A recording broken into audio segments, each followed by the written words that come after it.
Very good morning. Welcome back to Bev Turner today on GB News, TV and DAB Radio. Let me introduce you to my guest this morning. I'm joined by lawyer and broadcaster Andrew Eborn and former editor of Labelist, Peter Edwards. Thank you very much for joining me. Now, Peter, I gave you a bit of homework then in the break, didn't I? I said, read that article, because there is the original Jeremy Clarkson article. You see, it got pulled off the website. It got pulled off the Sun website, which is very cowardly of them. Surely they could have just done a slight amendment. Well, actually, to be fair, and this is what the article says, you had to dig a bit deeper into it. They're saying it was at... Keep reading, Peter. You keep reading. They said it was at Jeremy's request, is what they said. Yes. So, and I'm always a bit sceptical about apologies. When most people, when they say they're sorry they've been found out, or they're sorry that people took offence and so on and so forth. What Jeremy says, and you mentioned it earlier in your great conversation, I say, I knew what had happened straight away. I've been thinking of a scene of Game of Thrones. Yes. You know, that's what he said. So I'm not sorry that I said it, because he writes in that particular way. Completely. He's only sorry that he didn't clarify it was from Game of Thrones. Yes. And nobody in their right mind thought that he wanted her to be paraded through the streets. That's just his writing style. Why do you think it was the most complained about article, though, in the Sun's history? I think because it's Jeremy Clarkson and it's the Sun, and because of the people he's insulting, and because it was very unpleasant. And I do believe that there is something good about when someone apologises, accepting that if it's a genuine apology. But the point I'd make about Jeremy Clarkson is that he's written a lot of rude articles about a lot of people for many years and made money from that. And they're hilarious. But is just being... Isn't that OK? We don't want to live in a sanitised world, do we, Peter, where no one can make a joke? That's boring. I don't think we're in danger of living in a sanitised world. The number of discussions we have on programmes like this about free speech shows that free speech is alive and kicking, because we're having arguments about whether free speech is alive and kicking. So it is alive and kicking. Other channels aren't, though. But I would say Jeremy Clarkson has made money out of vigorous journalism, but he's made money out of insults. Yeah. And what's good about that? I often point out, I mean, it's P.T. Barnum, isn't it, who said that basically if you want to draw a crowd, you start a fight. And boy, has there been a fight. He's got, what, 7.9 million followers on his Twitter account. He says, I'm a still small voice of calm and reason, is what he says. But he hasn't posted on Twitter since his apology on the 19th of December. 2022, which is really strange for Jeremy. But it's also very clever from Jeremy Clarkson, because he is the king of self-promotion and self-publication. That is one of the reasons why he's been so successful. And this series, Clarkson's Farm, I don't know if you've seen it. You wouldn't like it, Peter. It's very funny. You're so what a great line. You wouldn't like it. It's very funny. It's hilarious. It is. And it is good, old-fashioned family entertainment. It draws attention to the plight of farmers. It draws attention to ridiculous bureaucracy and red tape around the things that we can and can't do in our little provincial country villages. He's doing a lot of good. I used to think he was a wally. I don't mind admitting this. I used to work in motorsport. I kind of had the measure of him. I thought, I know men like you. And then I saw him on Clarkson's Farm, where he's a fish out of water. Brilliant. Where everybody thinks he's an idiot, and they tell him he's an idiot, and he takes it, and it's very self-deprecating. Will you watch it for me? I'll happily give it a try. Yeah, he's popular, but he's had several different careers, hasn't he? He's had one as a controversialist. He's had one doing Top Gear going back 30 years ago. But remember, the reason he was sacked from that was for punching a producer. And now The Farm as well. So he's had several different incarnations. But, I mean, it just comes across as boorish to me, a lot of it. I'll have my article back then. I won't leave it with you. I'll read it as my bedtime read. I read Jeremy Clarkson's column books in bed at night. There you go. I know. He reads yours as well, I understand. I very much doubt it. One of them was about childbirth. I don't think that's on his radar. Right, moving on. Gender. More gender issues. Right, explain this to us, Andrew, as a lawyer, because it's getting a little bit misinterpreted by other inferior news outlets. You're absolutely right. And what they've done, they've got two of the hot topics about gender politics and devolution politics, put them together. Brilliant. And it's firework time. What it basically is, it's all to do with the Scotland Act and what powers have been devolved to the Scottish Parliament. And technically, they can decide certain things by themselves. But there is this nuclear option, if you like, which is called Section 35 of the Scotland Act. And what that does, it permits the Secretary of State to make an order precluding the presiding officer from the bill going to royal assent. Now, that is what has happened in this case. If it's likely to basically take away something from the general powers. They're talking about the Equality Act. And that's what's happened here. And this is the problem, because you're throwing so many different debates into it. There's so much heat about transgender, there's so much heat about devolution. People are missing the side. It's more heat, less light. And what we do on this programme is to shine that light. Well, we try very hard. Peter, is this just Sturgeon playing politics with Westminster? When she was trying to push this through before Christmas, I remember watching going, what's she doing? What is she doing? You've always got to wonder with Nicola Sturgeon, what's she actually playing at? It didn't make much sense. Was she doing this in order to declare war on Rishi Sunak and the devolution process? There's an element of that, certainly. And it's interesting you say both Rishi Sunak and the devolution process, because she's fighting a general election. Yeah. She's trying to distract from the other problems in Scotland, like the NHS and drug deaths, but also keep alive the flame of independence. But, I mean, this aggravates me because it runs contrary to the Equalities Act, and the UK government are acting lawfully, and Nicola knows that. And Nicola, as you say, has chosen to have this fight. Keir Starmer, the Labour leader, is broadly backing Rishi Sunak and the UK government in terms of stance they've taken. But actually, on the substance, I'm really uncomfortable with the idea of changing gender at 16. And this is it's a big row about the law and about devolution and independence. But I think a lot of your viewers will feel that if you're going to make a life-changing decision, make it as an adult, as an 18-year-old about your body. And I think you're a child at 16. So, in other words, her desire to play politics with this topic can potentially harm young people changing their gender. I mean, it makes us that makes us sound incredibly callous.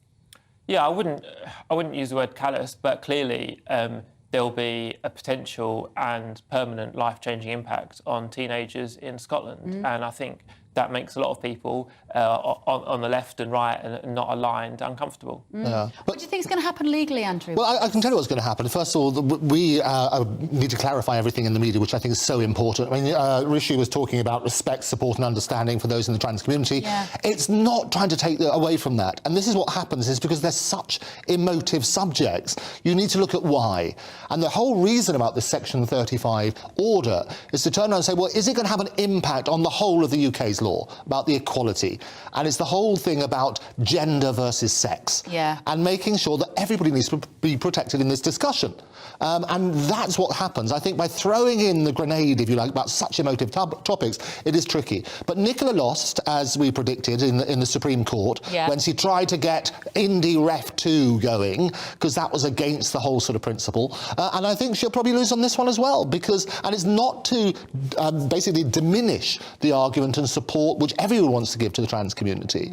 It really is trying to say, look, this is what happens. Nicola's doing this for political purposes. It's wrong to do so. It's unfair on the trans community. It's unfair on those who want a democratic process. These safeguards were put in place to prevent this. OK, right, thanks, guys.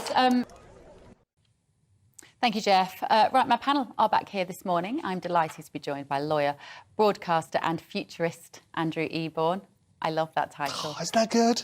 I know, that may sound like Mystic Meg. Back to the Futurist. And former editor of Labour List, Peter Edwards. Thank you, guys, for joining me. Right, Rwanda. Oh. Well, you know, there was a time when you say the word Rwanda and people would think of terrible massacres and awful political upheaval they had in that country. Now you say Rwanda and we all go, oh, immigration, what's happening? 140 million is what's happening, or rather not. 140 million pounds of taxpayers' money on this currently thwarted system. What's going on? So last April, Priti Patel, you will remember, she signed this agreement with Rwanda to basically get people processed as they came over here, get them processed in Rwanda. The intention was to stop people coming, not that they all come and we process them, but to deter the tragedy that's happening in the waters. What's happened is all sorts of legal challenges have been taken place, and yesterday at the High Court hearing, Lord Justice Lewis and Mr Justice Swift said that 11 migrants could ask the Court of Appeal to consider whether Rwanda's assurances to the UK amounted to sufficient guarantees of safe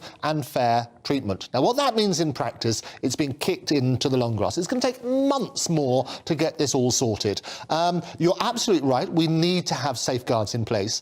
But the policy itself was never designed for people to basically come here and be processed. It was designed to stop people. And the longer there are these loopholes being exploited, the longer it gets dragged through the courts, the more money is going to be wasted and the more the general public are going to say enough is enough. Yeah. What do you think, Peter Edwards? Because Oh, well, go on. Just talk at me. What do you think? I have no more complicated question than that. I'll have a sip of my brew. Carry on. Well, I think Andrew hinted at the kind of tensions here, because you have a legal process about something that, you know, upsets us all with any political stripe, which is these life-threatening journeys taken across the Channel. But then I'm afraid you also have pure party politics at play. This is a Boris Johnson policy backed up by Priti Patel, so that's 2 prime ministers ago. Anyone who wanted to succeed Boris Johnson had to utter the words to Conservative members, yes, I'll keep the Rwanda policy.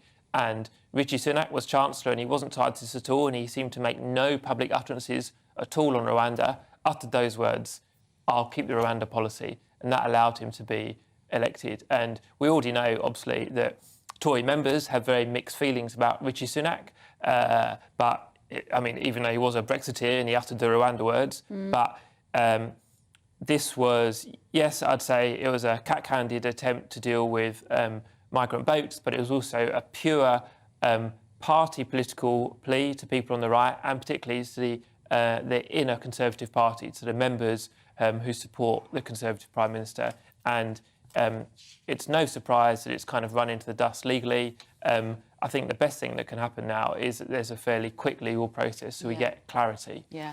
I wonder how that will look for Rishi Sunak, depending on which way it goes, really. I mean, he could probably turn around and go, well, it wasn't really my gig anyway. That was Priti Patel, that was Boris's thing. Sorry, guys, I tried. He'll wiggle out of it, maybe. Well, I think, briefly, if I may, I think the opposite, because I think if it gets through the courts, then the government will claim the credit for it.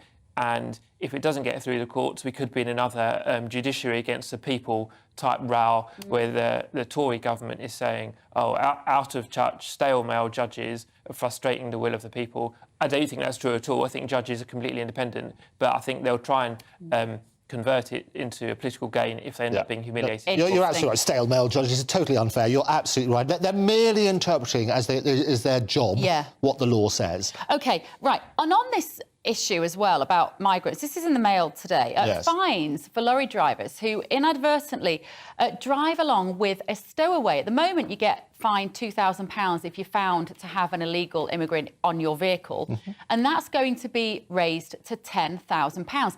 This doesn't feel fair, Andrew Eborn. If you're just driving your lorry and eating your pasty, and then suddenly there's a bloke in the back, you can't get fined 10 grand for that, can you? Well, you'd probably find a bit more if you're eating your pasty. I mean, I'm just stereotyping truck drivers. You do your crossword and do everything else. All sorts of offences being committed. Stereotyping truck drivers. I love it. Apologies to any truck drivers that are just offended with the idea that you eat a pasty. Carry on. So what Robert Jenrick, what he was basically saying, this is the crackdown on illegal immigration. Yeah. The fine has been £2,000, maximum £2,000 for, I think, since 2002. Put this in perspective, there were 3,145 incidents where clandestine entrants were found hidden in vehicles in 2020 to 21, and that rose to 3,838 in 21 to 22. What they're saying is that if people are negligent in terms of allowing these people on, it's not people putting them there and deliberately hiding them. It's not deliberate, it's if it's accidental. Negligent. Well, negligence is a bit more than accidental. You've got to take steps to secure your vehicle, is what they're saying. And if you don't take steps to secure your vehicle and make sure your vehicle's roadworthy and all the other bits and pieces, then you can suffer a fine up to £10,000. Peter, we've only got a few seconds, but does it seem fair to increase this fine and put the onus on the driver rather than the immigrant? Yes or no? I think it's tackling the symptom rather than the cause, which has got people risking their lives, potentially dying in the backs of trucks. Why don't we have stronger controls in French ports? OK, perfect. Right. That's it.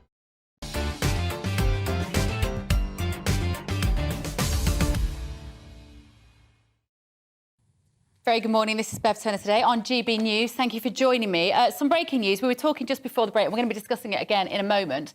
David Carrick, this is the 48-year-old police officer who yesterday admitted dozens of rape and sexual offences against 12 women, has been sacked by the Metropolitan Police at a misconduct hearing held in his absence in West London. Andrew Eborn, let me come to you. That seems just like a sort of legal... It's a legal thing. I mean, it would be nonsense to be breaking news say he wasn't sacked, he's still got his job. I mean, it's absolutely scandalous in light of what's happened with Wayne Couzens. He worked for the same people. He was in the same unit as Wayne Couzens, obviously the murder of Sarah Everard. And we just look at every single paper's talking about the missed opportunities. About 9 times they were red flags in terms of what they should have spotted. And what's really scary, and they sort of, I mean, the Mail has just how many more monsters in uniform. We have to put in perspective, there are a number of them being investigated. If you look at the Met as a whole, there are 34,244 police officers. Some of them being investigated. I always say, look, history repeats itself because we don't learn the lessons from history. Whatever the vetting procedure is, this needs to be looked at in a serious way. We don't want these headlines anymore. We don't want any more of these horrendous, and they are horrendous cases. Well, Peter, let me come to you, because I mean, you know, Sir Mark Rowley has come out and said, we have failed. How do you think the culture is in the police that you can have 9 opportunities in 10 years, 9 complaints against him, and none of them are acted upon? Well, yeah, it's the missed opportunities that are really going to alarm people. And I think there's lots of different things going on. A prolific sex offender, and obviously our thoughts are with the victims because of the scale of it and the horror of it. The missed opportunities, I think, are what will alarm all of us. And that tells us, as Andrew alluded to, there's something going wrong with vetting in particular. And I think one of the reports I read yesterday, I think it was something like 10 or 15 years, the gap between Carrick being vetted, and that allowed him to continue offending again and again and again while in uniform. So there's this huge delay in vetting, which is a concern. Obviously, an exploitation of trust. But then there seemed to be later mistakes as well, like when he was finally arrested in 2021, he was just placed on restricted duties rather than being suspended immediately. I wouldn't get too bogged down in what's happened today because that's sacking is just a formality after conviction. But, you know, it's interesting that the newspapers are particularly picking out the missed opportunities around Carrick, and that's where you need institutional change. So at the moment, Andrew, there's a review of 1,000 serving Met officers who've been accused of domestic violence or sex offences, including rape. Will all of them be suspended whilst under investigation? I think that well, it depends. It depends on the relevant situation, and it depends on how serious and the relevant policies. So they're headline figures. It's shocking in amongst the 34,000 or 40+ thousand if you count other staff within the Met. There should be procedures, but we need transparency. What we need to do is to work out what is the procedure, what happens as soon as there is a complaint, and then the general public can do that. We talk about trust. You need to trust the police force. And these cases don't... They always say that trust arrives on foot and leaves on horseback. How more stories do we need in order to restore that trust? We need to basically reverse the trend. We need to reverse the headlines. People need to take very, very firm action, clarify what happens, look at the vetting procedures, because clearly they're inadequate. Just to play devil's advocate and to be in defence of the police, because I think the police do the most... Phenomenal job. The hardest job. Yeah. They also need protection from false allegations. Absolutely. Because it seems like it's an industry that would be rife, let's face it. You arrest a young woman and she's a troublemaker and she's guilty of something. She might absolutely tell your boss, well, you know, he tried to touch me in the investigation room, whatever it is. So we do need to also protect the police against false allegations, don't we?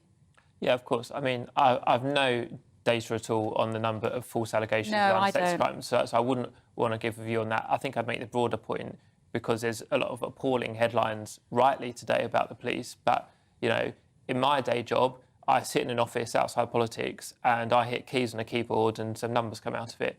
Police go to work every day.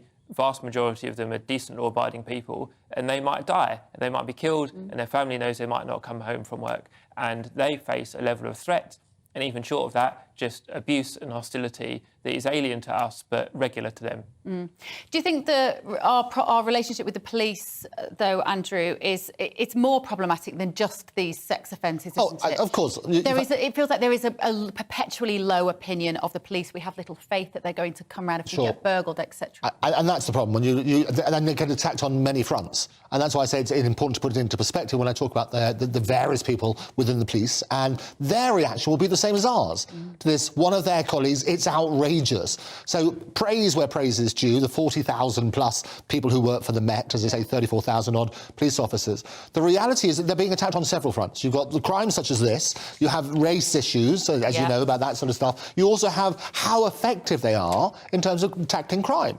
And everybody will have their own personal experience of whether there's been a burglary and how that sort of responded to and so on and so forth, what the crime statistics are. All of those need to be dealt with. And like most issues, it's about communication. Yeah, absolutely. Right, thank you guys. Now, coming up, with Royal College of Nursing members in England and Wales due to strike on Wednesday and Thursday, can an agreement be made with the government? In the classroom yet again this winter. Awful. Thank you, Ellie. Awful. Ellie, I'm not saying you're awful. Ellie Costello's brilliant, but the story is awful. I just find it...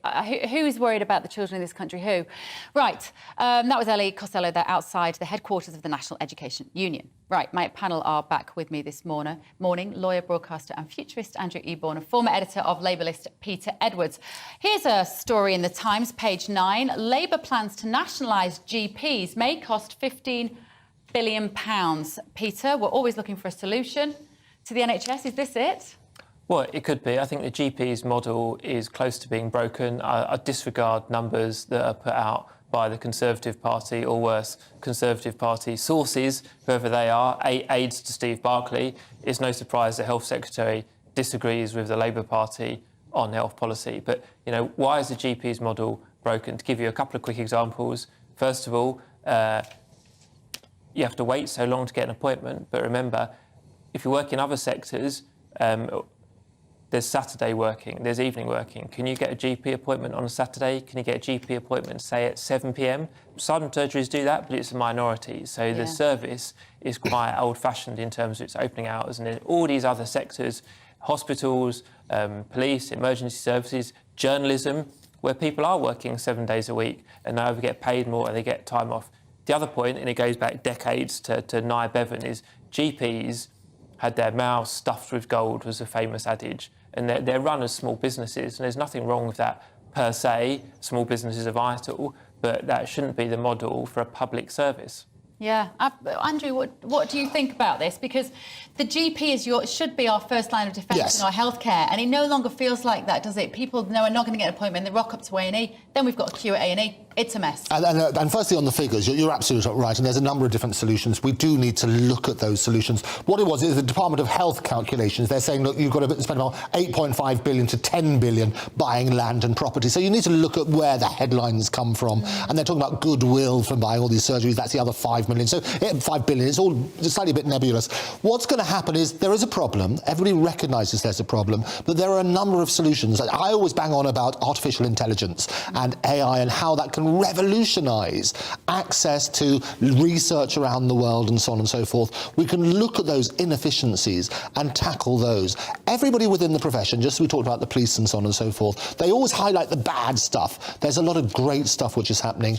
The medical professionals, they want this to be a better solution. I think we can work where we can access that information on a readily made basis. But a robot cannot replace a good GP. Well, it's not so much, well, two sides of it. Well, you'll be surprised. I'll introduce you to some fantastic... like an absolute Luddite. No, and the great thing about, but they can make the processes more efficient. So artificial intelligence, if you can access the best research anywhere in the world, so that you as a patient, for example, you go in there, you present certain symptoms, and you tap that in, your GP all of a sudden gets access to the best solutions in the world and can provide you with a better treatment, more effective, because early diagnosis saves all sorts of problems. So, Peter, Andrew, Peter, I'm going to come to you. That sounds like my idea of hell. I don't want to go into a surgery where you have to kind of log on. You already have to log on when I go to my GP, onto a screen in the corner. Never works. Literally never works. It's always out of order.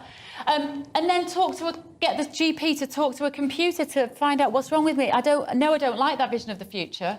Yeah, it worries me, and I'm loath to disagree with Andrew because we've got on so well again today. But I think part of the role in medical care, but particularly around GP, where they're seeing patients regularly, is emotional intelligence, and that's really hard to replicate for AI. And I'll give you perhaps the most obvious example is I'm, you know, in my 40s, a middle-aged man. It's maybe the man that goes in who says he's got a bit of a cough or a lump on his foot, but actually there's something a lot more serious going on that he can't articulate or doesn't wish to articulate. And the GP that's known him for a few years can look into his eyes, sees how he's behaving, and give a view on that. I think there's tons of other problems in the GP model, and we're not training enough NHS staff in any area of the NHS. But I think there's a role for IT, but I think I can't see us getting to a stage where AI replaces humans. No. Despite your ambition. Oh, no, I promise you it will happen. You're going to come in here one day and us three will be robots. We will be. How do you know we're already not? A man in my 30s. I had a tough paper round. It's got to be good. It will be the future. It is here now. We should embrace the opportunities presented by technology. Have you been drinking, Andrew Eborn? That's my question. I thank you. No, the reason I say that is because we're going to talk about Sauvignon Blanc. I love this story. Love this story. Which is the best in the world, apparently. Who knew? Why is it so good? It's been crowned the world's best. English Sauvignon Blanc crowned the world's best, in what it says here. Yeah. And this was done in a blind tasting, which is the best way of testing anything. So they get all these experts, they sniff, it all smells like gooseberries, which is why I don't like Sauvignon Blanc. But what happened is they decided that this came out in first place. So hurrah for English wines and working on that sort of premise. So this is a good story for England. Isn't that good? It's a Gloucestershire-based vineyard, Woodchester Valley. It snapped up the Master Medal. I haven't been drinking at the Global Sauvignon Blanc Masters Awards. We should be celebrating things like this that we're good at in this country, shouldn't we, Peter? Yeah, absolutely. And I think there has been a bit of a renaissance in English food and drink over the last 20 years. You know, I think when I first started going to pubs, you had your beer from Holland or from France, your Spanish beer on holiday, and your kind of French or Italian wine in the restaurant. So to me, it's great. It's nothing to do with Brexit. I don't want to talk about Brexit, but it's just a positive, and hopefully it will encourage England and the rest of the UK to be positive about itself. So you just said this is a positive of Brexit, is that we've now got excellent British wine? No, it's nothing to do with Brexit. You're teasing me. Oh, there you go. Look at you. That's what he said. I heard him say that as well. Robots. Teasing me. Right, Boris Johnson is going to write his memoirs. Surprise, surprise. Fantastic. No one's going to pay him for those, are they, Andrew? Well, they are. They're going to pay him a fortune. There we go. Tip to make £6 million. £6 million, that's what it's saying. He's done a deal with my good friends at HarperCollins. They do some fantastic work. And they've done very well, Prime Ministers. I mean, Maggie Thatcher received about £3.5 million for her two-book deal. Tony Blair did his one as well. Even Matt Hancock with his pandemic diaries. Don't even get me started on that one. I love it. He's made a fortune from public speaking, Boris. He's a great speaker. And he's made about £250,000 a pop. So he's made about £1 million out of 4 engagements in the last few weeks. I don't know, it's public knowledge yet. It is now revealed here on GB News. It's been in the paper. I've chosen not to dwell upon it because it just makes me so cross to think of a lot of the behaviour and the actions of the last couple of years. And then he rides off into the sunset and makes millions, which is what I said would always happen. It will happen, absolutely. Well, it is happening. Do you remember Churchill, Boris Hero, saying history will be kind to me because I intend to write it myself? I think Boris is living out his dreams, but I doubt increasingly whether he'll get what Churchill achieved, which is a comeback as Prime Minister, because I think everyone in the Tory party is a bit pro-Boris at the moment. Tories could do badly in the local elections in May. There could be a move against Sunak. Yeah. Nadine Dorries is on TV every day talking about the virtues of Boris, but there's still the House of Commons investigation by a committee about whether Boris was truthful or not. Yeah. A very good point. Now, there's also the COVID inquiry, which is also going on, and regardless of, well, I think it'll be a bit of a whitewash. But do you think he should? Does he have the? Well, do you think he has the right to? Well, of course he has the right to set out what he thinks. Of course he has. Well, will he be honest? He won't be honest. He's a good writer. Never let the truth stand in the way of a good story. That's what they always say in publishing. And the reality, he went from being the Heineken politician, the politician who could reach parts of the electorate other politicians couldn't, to being the Marmite. And so people are so divided on Boris. But he's an entertainer, first and foremost. The popularity polls still put him ahead of the current Prime Minister. Well, that's not hard, is it? Well, no, but it's the reality. And politicians are in a popularity contest. Every so many years you get elected based on the personalities. Politics needs personalities, and Boris is undoubtedly a personality. People will read it, people slag off Harry, well, we've avoided him, but his book has been one of the best-selling books of all time, you know, and he's made an absolute fortune off it. It's putting out his side of events. And I'm one of the few people who speaks up in favour of Harry and Meghan, as you know, just to provide some sort of balance. So people will want to read it, they will criticise him, but they will go out in their droves and buy copies. Do you think he will come back before the next election? Before the next general election, no, but I think he'll keep trying it. Bear in mind, he's had 3 runs for leader, and he only made it to the starting line once, not the finishing line. The other 2 attempts, most recently last summer with Rishi Sunak, and then when Theresa May won the Premiership in 2016, he didn't even make it to the starting line. Yeah. So this is someone, he's a very gifted communicator and a good writer, although I don't like his comments, but he's a very good writer. This is someone whose ambition and his narrative skills are at a big disjuncture from the political reality. Yeah. And he's taking over, I understand, Jeremy Clarkson's column in The Sun, so that's going to happen as well. Not really. No, he's not. No, it's got to be good. For don't wind me up like that. I'm very... That's plausible. Yeah, you're the futurologist. I thank you. It's good. Everything's possible. You're not a futurologist, you're a futurist. Well, I could be both. An ology between friends, as Maureen Lipman would say, an ology is always good, isn't it? Well, absolutely. He's got an ology. You've got an ology, yeah. For older viewers, anyway. Let me have a look at some of your views that you've been sending in. This morning on the Met Police, Phil has said the real question that few seem to be asking is how did he thrive and get away with it for so long? We've been asking that. Yep. We need to be looking at the culture of our workplaces, institutions, communities and broken Britain. Quite a lot of you messaging in support of our coffee shop owners. This was the couple in Plymouth who lost their coffee shop because they didn't necessarily adhere with COVID restrictions, although they said that they did. Suzanne says, the couple trying to make a living with their cafe in Plymouth, the behaviour of the police had nothing to do with protecting the public from COVID. It was the behaviour of bullies and a clear abuse of power. And Dean says the government partied throughout the whole pandemic while businesses and lives were ruined. And that's what I think slightly winds me up about Boris Johnson's book. You know, regardless of what side of the lockdown debate you sat on, he let you down. For those of us who felt the action was disproportionate, he was letting us down with further and further draconian rules, with the guidelines changing every 5 minutes. And for those who wanted more lockdowns, then actually he let them down because of his parties. And let's see what he has to say about those. Right, thank you, guys. We've been asking you on the show today, with PC David Carrick pleading guilty to 49 offences, including rape. Do stories like this undermine your faith in the police? According to our Twitter poll, 75% of you say yes, this does undermine your faith in the police, and 25% of you say no. Right, we've come to the end of our show. It's flown by again. Coming up next is GB News with Mark Longhurst. Thank you to Peter Andrews and Peter Edwards and Andrew Eborn. If you missed today, you can watch this and any other shows on the GB News app. So you can see Bev Turner today from yesterday, and I'll see you tomorrow. Have a great day.